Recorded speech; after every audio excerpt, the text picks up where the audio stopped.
अंबेडकरवादी पत्रकारिता को आगे बढ़ाएं। अपना खुद का नेशनल बहुजन मीडिया खड़ा करने के लिए द शूद्र की आर्थिक मदद करें। आप स्क्रीन पर दिए गए अकाउंट नंबर में सीधे अपनी आर्थिक मदद भेज सकते हैं। इसके अलावा यूपीआई, पेटीएम, फोन पे और गूगल पे के जरिए भी आप हमारी मदद कर सकते हैं। आपकी ये छोटी सी मदद एक बड़े मिशन को कामयाब बनाने में अहम भूमिका निभाएगी। जय भीम। शिक्षित बनो, संघर्ष करो और संगठित रहो। बाबा साहब डॉक्टर अंबेडकर के इन शब्दों पर अमल कर अगर कोई बहुजन शिक्षित हो जाए, अपने अधिकारों के लिए संघर्ष करने लगे और अपने बिखरे हुए समाज को संगठित करने लगे, तो वो आदमी ब्राह्मणवादियों की आंख में खटकने लगता है। जय भीम। मैं हूं सुमित चौहान और आप देख रहे हैं द शूद्र। दिल्ली यूनिवर्सिटी के प्रोफेसर हनी बाबू एमटी भी कई लोगों की आंख में खटक रहे थे। डीयू के इंग्लिश डिपार्टमेंट में पढ़ाने वाले ओबीसी प्रोफेसर हनी बाबू को एनआईए यानी नेशनल इन्वेस्टिगेशन एजेंसी ने गिरफ्तार कर लिया है। 2018 में भीमा कोरेगांव में यलगार परिषद के कार्यक्रम के बाद भड़की हिंसा के मामले में उन्हें गिरफ्तार किया गया। एनआईए ने उन पर नक्सलियों से संबंध रखने का भी आरोप लगाया है। लेकिन प्रोफेसर हनी बाबू की गिरफ्तारी से बहुजन समाज और प्रगतिशील तबके के लोगों में जबरदस्त गुस्सा है। सरकार पर आरोप लगाया जा रहा है कि जब कोरोना काल में दुनिया की सरकारें अपने नागरिकों की रक्षा कर रही हैं, वैसे वक्त भारत सरकार अपने विरोधियों को रास्ते से हटा रही है। इस गिरफ्तारी को मैं इस देश की वैचारिक अंतर्विरोध के संघर्ष के रूप में देखता हूं। एक तरफ वह वैचारिकी है जो फूले अंबेडकर पेरियार के कदमों पर चलते हुए इस देश को, इस समाज को, लोकतंत्र को, हमारे नागरिक बोध को और इन सब के साथ सामाजिक न्याय को एक वैचारिकी से जमीन पर उतार करके इसे एक मुकम्मल मुल्क बनाने का ख्वाब देखती है। वहीं दूसरी तरफ एक वैचारिकी ऐसी है जो चंद लोगों के हाथ में जो सत्ता, संसाधन और हिस्सेदारी का अवैध कब्जा है उसे बनाए रखना चाहती है और छद्म राष्ट्रवादी, छद्म सांस्कृतिक विमर्श के नाम पर बहुजनों की हकमारी को जारी रखना चाहती है। पिछले साल 10 सितंबर 2019 को भी हनी बाबू के नोएडा वाले घर में रेड हुई थी।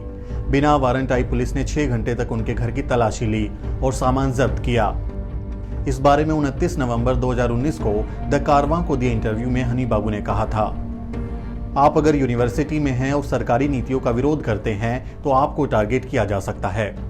हनी बाबू के बयान के मायनों को आप बखूबी समझ सकते हैं। हनी बाबू शिक्षा में ओबीसी आरक्षण के लिए आंदोलन करने वाले प्रमुख चेहरों में से एक हैं। उन्होंने आरक्षण के लिए धरने दिए, नारे लगाए और पत्र पत्रिकाओं में लेख लिखे। हनी बाबू ने उस समय कैंपस में बहुजनों की आवाज को बुलंद किया था जब बड़ी बड़ी यूनिवर्सिटी में महज इक्के दुक्के बहुजन प्रोफेसर या छात्र थे। जिस वक्त ओबीसी समाज के बहुत सारे लोग हिंदुत्व का झंडा उठाए हुए हैं, उस वक्त ओबीसी समाज का ही ये प्रोफेसर अपने समाज की हकमारी रोकने के लिए जुटा हुआ था। नवंबर 2010 में पॉलिटिकल एंड इकोनॉमिक वीकली में पब्लिश उनकी विस्तृत report the curious case of OBC reservation ने मनुवादियों की पोल खोल कर रख दी थी। उन्होंने समझाया था कि कैसे कानून और संविधान का उल्लंघन कर डीयू में ओबीसी की सीटों को जनरल कैटेगरी के छात्रों को दिया जा रहा है।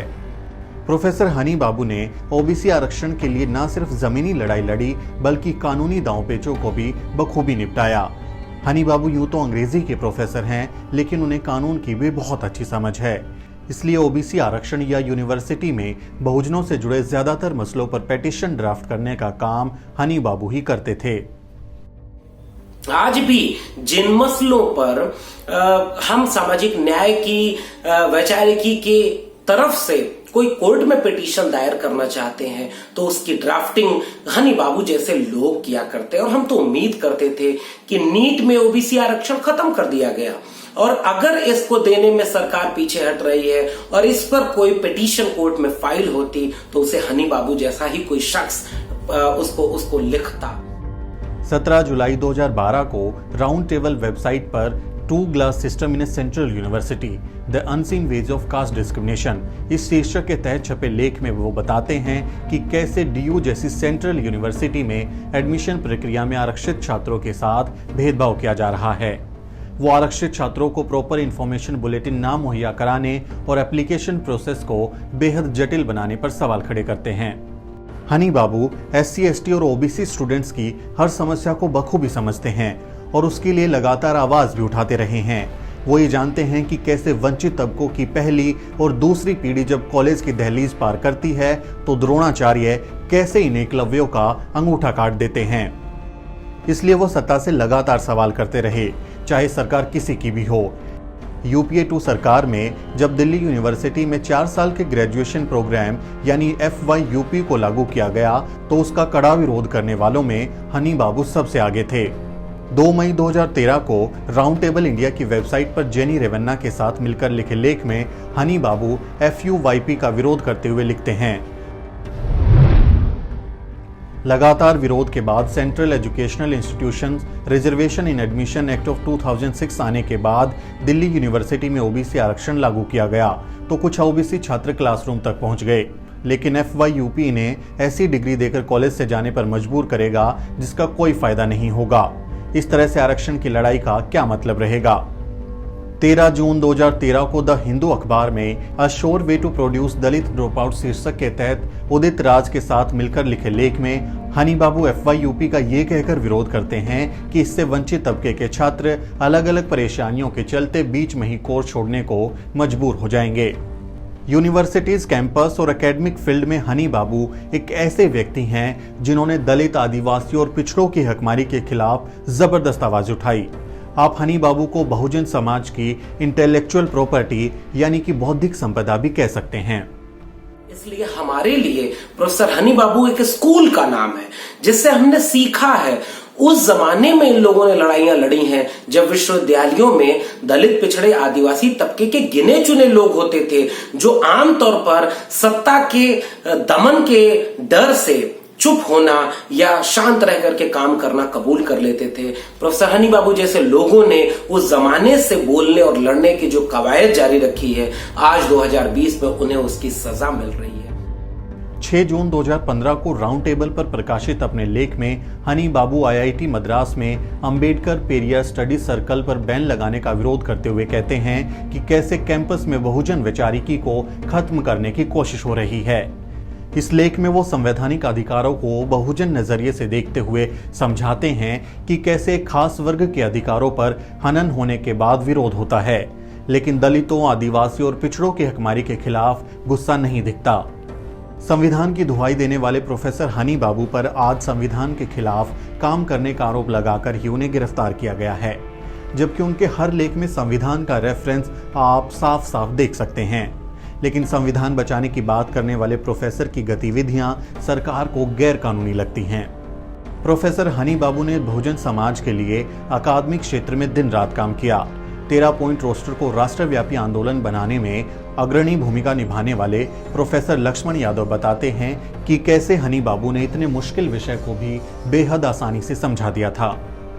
मैं अपना वाकया बताऊं तो मैंने जब रोस्टर आंदोलन जब शुरू हुआ मार्च 2018 में, जब 13 पॉइंट रोस्टर आया और बहुत सारी चीजें थी, कॉम्प्लेक्स स्ट्रक्चर था रोस्टर का, तो मैं कई लोगों से समझने की कोशिश करता था कि रोस्टर क्या है। लेकिन जिस स्कूल में जाकर के मुझे पूरा रोस्टर समझ में आया, मैंने उसकी बारीकियों को समझा, उसे आसान भाषा में लिखा और वह एक अखिल भारतीय आंदोलन बना। उसकी बारीकियों को समझाने के लिए मेरे पास हनी बाबू एक विकल्प थे।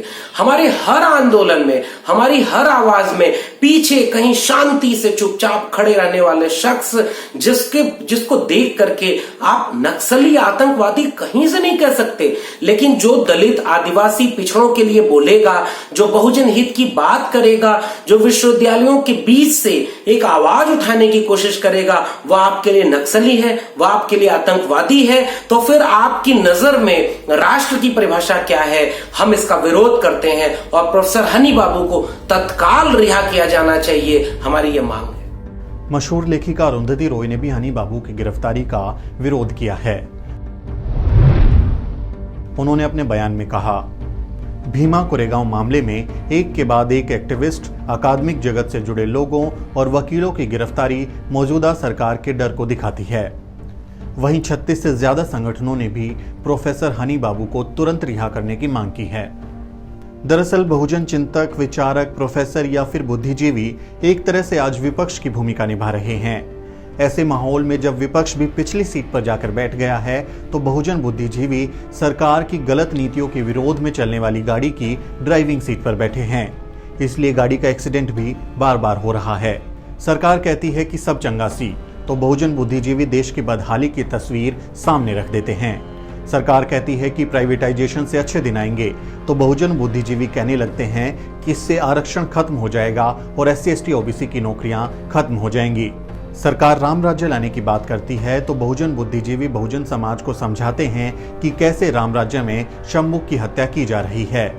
सरकार कोरोना काल में अपनी पीठ थपथपाती है तो बहुजन बुद्धिजीवी ही प्रवासी मजदूरों का मुद्दा विपक्ष से भी जोरदार तरीके से उठाते हैं। सरकार NRC CA जैसे कानूनों से संविधान पर हमला करती है तो बहुजन बुद्धिजीवी ही बाबा साहब के संविधान को बचाने की बात करते हैं। यानी सरकार के लिए असल में ये बहुजन बुद्धिजीवी ही असली विपक्ष हैं और मुश्किलें खड़ी करने वाले हैं। बहुजन बुद्धिजीवी चुप तो मुश्किलें भी कम हो जाएंगी।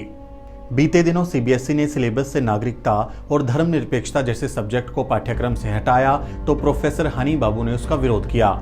8 जुलाई 2020 को उन्होंने ट्विटर पर लिखा, बहुत बढ़िया कदम है।